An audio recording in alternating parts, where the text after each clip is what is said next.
Je vais commencer par ta pneumatique. Ça va te donner un souffle du ciel. Ensuite, on va te mettre un bon set et un gros moteur pour une putain de patate. Et on finira par un appui concave et un canon lisse comme de la soie. Tu vas tirer des lasers. Évidemment, je vais t'équiper. Ergonomie, polyvalence, t'auras tout. Puis viendra les peintures de guerre. Tu seras prête pour le terrain. Une bête.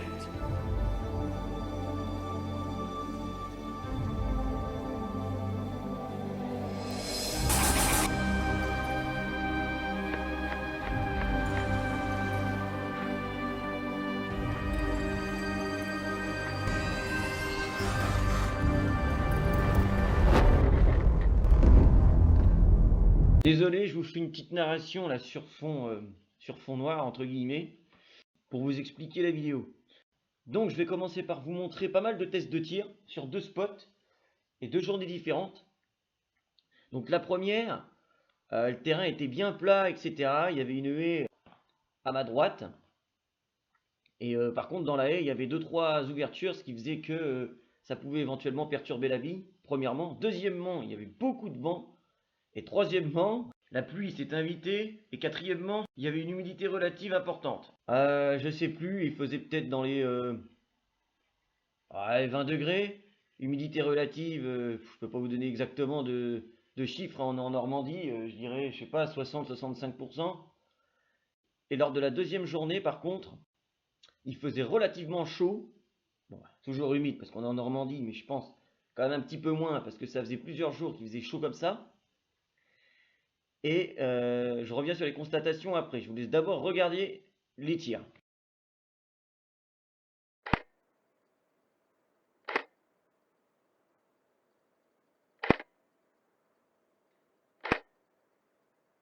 Vous voyez, faut que je vise un tout petit peu au-dessus. Et elle retombe quoi, elle retombe sur la cible.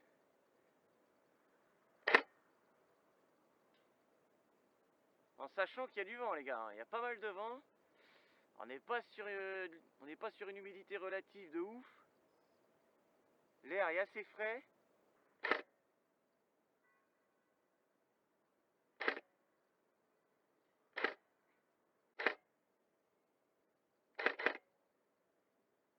C'est le vent.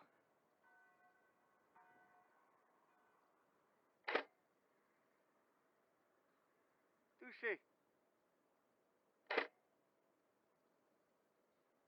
Pareil, ça tombe dessus quoi. Et le hop-up il lève. Hein. Il lève bien. Hein.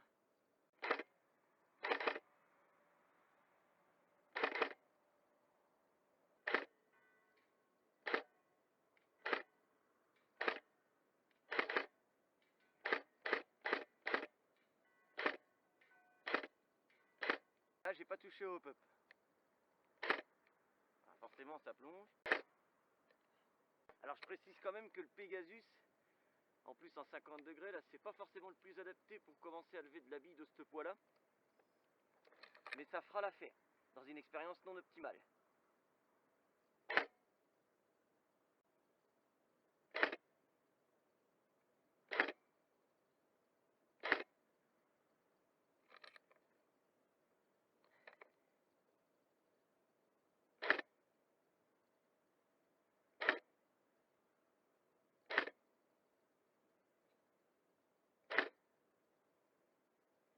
Putain de vent.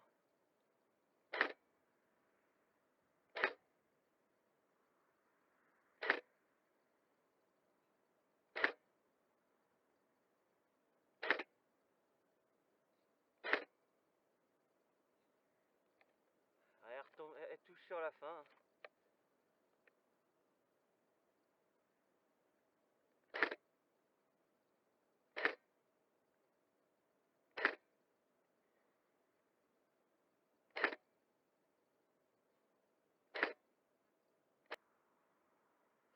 Bon, malheureusement l'expérience commence à être compliquée parce qu'il commence à goûter.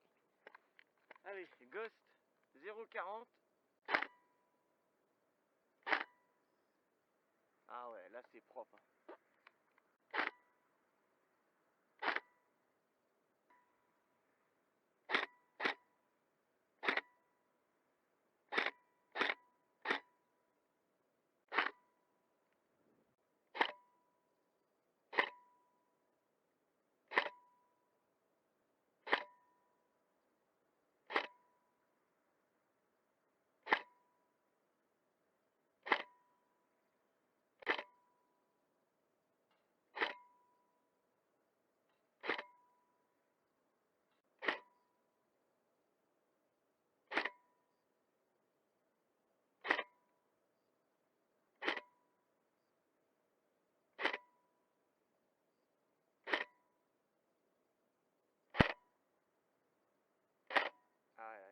une trajectoire linéaire. Nickel. Ok, j'ai l'impression, pareil au niveau portée. No change. Non.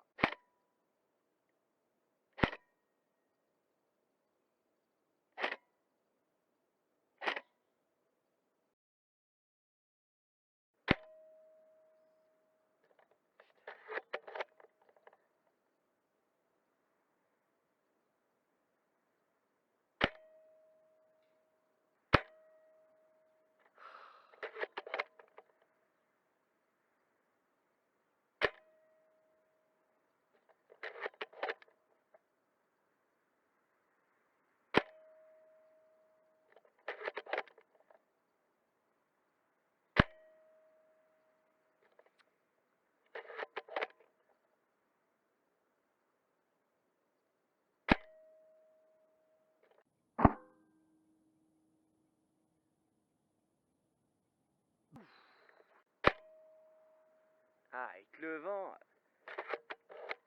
Mais en tout cas, j'y suis. Hein.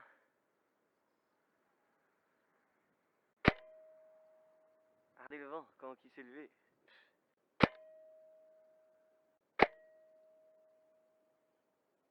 Ah, on y est presque.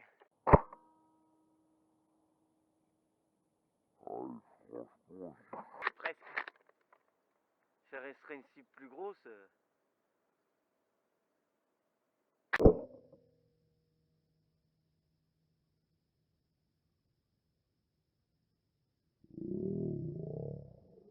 Du coup, je sais pas si vous allez voir, mais le fil barbelé là, ça c'est ma clôture. Là-bas, ça c'est à 50 mètres pile poil de ma clôture.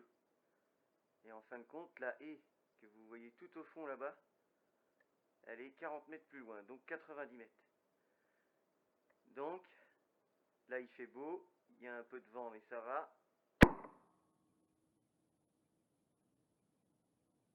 Voilà, vous voyez, 85 mètres à peu près en ligne droite.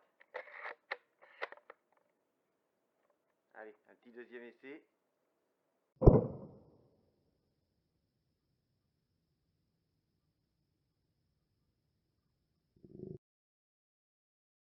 Ah, moi qui voulais débroussailler, ça va être niqué, tiens. Bon, allez. Le DMR, 1 joule 7.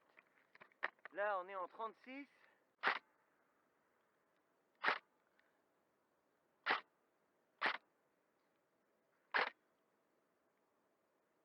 Voilà, 80 mètres. C'est fait. Un peu en cloche, mais légèrement.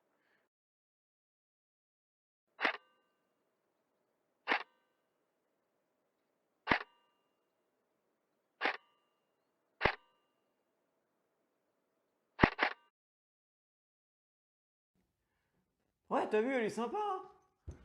Oh, c'est une Arcturus. Ouais, je l'ai envoyé chez Airsoft Millennium. Tu connais pas? Ouais, c'est un petit technicien en Normandie. Franchement, il fait du bon boulot, hein. Oh, oh, c'est de la dinguerie, hein. C'est. Oh, je tire à 80 mètres avec, hein. Oh, un joule en 0,25. Oh, 80 mètres, hein. Ah, je touche tout à 80 mètres, hein. Ah, des lasers, mec, hein. Oh, le mec, il en profite pas pour se faire de la pub en même temps, la gueule. Trêve de plaisanterie, les mecs. Aujourd'hui, on va parler des mythes, des légendes et des dingueries des terrains. La portée. Alors, j'ai fait une première petite expérience pour vous. J'ai été me filmer. Vous allez voir, il y avait beaucoup de vent. La pluie s'est invitée. C'était un peu compliqué. Je referai un deuxième épisode avec un temps meilleur. Comme ça, on pourra comparer s'il y a un gain de portée avec moins de vent, un beau soleil, une meilleure humidité relative, etc.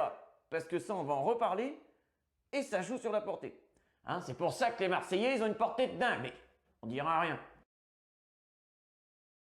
Donc déjà, comment on fait pour avoir une bonne portée?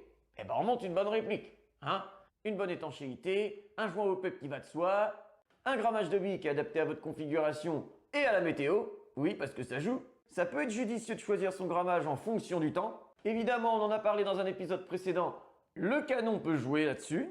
Et ensuite, ce qu'on remarque dans l'expérience, on va en parler en détail, la puissance. Parlons des éléments extérieurs une fois que la bille est sortie du canon. Plus vous allez avoir d'humidité dans l'air, plus l'air va être lourde.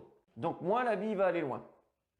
Plus il va y avoir de vent, de perturbations, c'est pareil, ça va influencer sa trajectoire.